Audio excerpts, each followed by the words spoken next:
Welcome to the data structures with Python. Last lecture में हमने जो है वो अरे लिस्ट में इंसर्शन के टॉपिक को डिस्कस किया और उसमें हमने जो है वो इंसर्ट एट स्टार्ट को प्रॉपरली जो है वो कंसिडर किया। आज के लेक्चर में हम जो है वो इंसर्ट एट द एंड जो है उसे डिस्कस करेंगे कि अगर हमने अरे लिस्ट के एंड पे एक एलिमेंट ऐड करना है तो वो कैसे किया जा सकता है। अब अगर हमने अरे के एंड पे एक एलिमेंट ऐड करना है तो उसको हम कहेंगे कि हमें उसमें एलिमेंट्स जो हैं वो मूव नहीं करने पड़ते। अगर हम उसे कंपेयर करें इंसर्ट एट स्टार्ट से तो वहाँ पे हमें एलिमेंट्स आगे मूव करने पड़ रहे थे, यहाँ पे हमें एलिमेंट्स आगे जो है मूव नहीं करने पड़ते। हम सिंपली जो है वो जहाँ तक लिस्ट में एलिमेंट्स हैं उसे नेक्स्ट इंडेक्स नंबर पे जाके एक नया एलिमेंट जो है वो इंसर्ट कर देते हैं। इसको अगर हम यहाँ पे इस डायग्राम की मदद से देखें तो हमारे पास पहले ए बी सी डी और ई ये पहले से लिस्ट में एलिमेंट्स हैं और हमने एक नया एलिमेंट एक्स ऐड करना है। तो हम सिंपली जो है जो next index number free index number है वहाँ पे हम एलिमेंट ऐड कर देंगे। तो यहाँ पे बेसिकली एक्स हमने यहाँ पे ऐड कर दिया और हमें कोई एलिमेंट्स जो है वो मूव नहीं करने पड़े।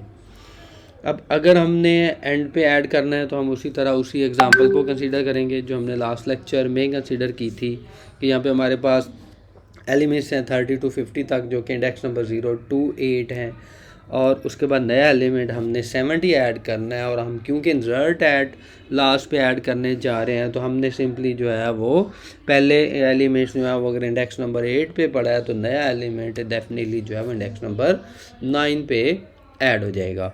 तो इसमें जो है जो टाइम कम्प्लेक्सिटी के पॉइंट ऑफ व्यू से देखें तो ये 1 यूनिट जो है वो इस पे टाइम कम्प्लेक्सिटी अकर होती है एज़ कम्पेयर टू अगर हम इंसर्ट एट स्टार्ट पे देखें तो वहाँ पे जो है वो इससे कहीं ज़्यादा जो है वो टाइम कम्प्लेक्सिटी हमें सारे एलिमेंट्स आगे मूव करने पड़े थे। इसी को अगर हम जो है वो उसका सूडो कोड की फॉर्म में देखें तो बेसिकली जो है वो हम एक प्रोसीजर है जिसको हम दो चीज़ें पास करेंगे, एक अरे लिस्ट पास करेंगे और एक वो वाला एलिमेंट पास करेंगे जिससे हम लिस्ट में इंसर्ट करना चाह रहे हैं। और फिर हम उसमें जो है वो पोजीशन वेरिएबल एक लोकल वेरिएबल लेंगे जो कि अरे लिस्ट डॉट लेंथ हमें उसके रिटर्न करेगा और फिर हम अरे लिस्ट की जो पोजीशन है वहाँ पे जाके जो है वो एलिमेंट ऐड कर देंगे। और लेंथ बेसिकली हमें ये बता रहा होगा कि पहले हमारी लिस्ट में कितने एलिमेंट्स हैं और उसके लास्ट एलिमेंट पे जा, क्योंकि लेंथ को अगर हम कंसीडर करें अगर हमारी लिस्ट के अंदर जो है वो 9 एलिमेंट्स हैं तो लेंथ बेसिकली उसकी जो है वो 10 होगी। तो हम 10th इंडेक्स नंबर पे नया एलिमेंट जो है वो इंसर्ट कर देंगे। इसी को अगर हम पाइथन कोड के अंदर देखें तो हमें जो है वो एक फंक्शन डिफ़ाइन करना होगा जिसका नेम है इंसर्ट एट एंड। उसमें अरे लिस्ट और एलिमेंट दोनों पास करेंगे और हम array list plus equal to none कर रहे हैं कि हम अरे लिस्ट का साइज़ इंक्रीज़ कर रहे हैं। जब साइज़ इंक्रीज़ हो जाएगा तो हम जो है वो अरे लिस्ट की जो लेंथ है -1 इज़ इक्वल टू एलिमेंट कर देंगे। तो हम वहाँ पे उसकी लास्ट इंडेक्स नंबर पे जाके नया एलिमेंट जो है वो इंसर्ट कर देंगे। अगर हम इसको एक एग्जांपल की मदद से देखें तो हमने यहाँ पे एक अरे डिफ़ाइन किया, अरे लिस्ट डिफ़ाइन की जिसमें वैल्यूज़ 1 2 3 हैं और हमने उसके एंड पे नया एलिमेंट ऐड करना है। तो हमने इंसर्ट एट एंड फंक्शन को कॉल किया और उसके अंदर हमने पास किया अरे और 4 और जब हम उसे प्रिंट करेंगे तो ये हमें 1 2 3 और 4 जो है वो प्रिंट कर देगा। यानी हमने अरे के लास्ट इंडेक्स नंबर पे एलिमेंट जो है वो इससे ऐड कर चुके होंगे।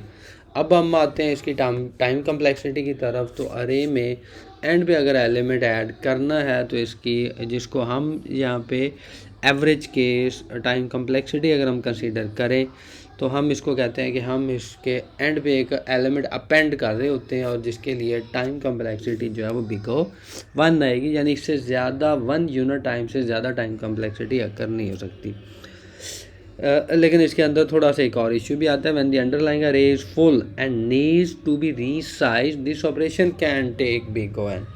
कि अगर अब हमारी अरे लिस्ट फुल हो चुकी है फिर भी हम उसके अंदर एक नया एलिमेंट ऐड करना चाहते हैं, तो उससे क्या होगा कि हमें पहले जो है वो एक बड़े साइज़ की लिस्ट जो है वो जनरेट करनी पड़ेगी और इन वैल्यूज़ को हम वहाँ पे कॉपी करेंगे, या फिर हमें डायनामिक अरेज यूज़ करते हुए जो है वो ऑप्शंस भी हमारे पास है कि हम डायनामिक अरेज यूज़ करें, तो फिर भी हमें जो है एक नया अरे जो है वो क्रिएट करना पड़ेगा। सारे एलिमेंट्स पहले वाली लिस्ट से उस नए अरे में कॉपी करने पड़ेंगे और फिर हम उसके एंड पे जो है वो नया एलिमेंट ऐड कर सकेंगे। But this happen infrequently enough that the amortized time complexity average time per operation over a sequence of operation is still big O n। और ये वाला स्नैरियो जो है हमेशा ऐसे नहीं होता। अगर हमने अरे का साइज़ जो है वो 2 डिजिट्स में रखा हुआ यानी 99 तक है और अगर हम उसको 3 डिजिट्स में लेके जाते हैं तो ये एक बार इस तरह हमें करना पड़ेगा कि हम उसको 3 डिजिट्स वाले अरे में हमें जाके उसे कॉपी करना पड़ेगा।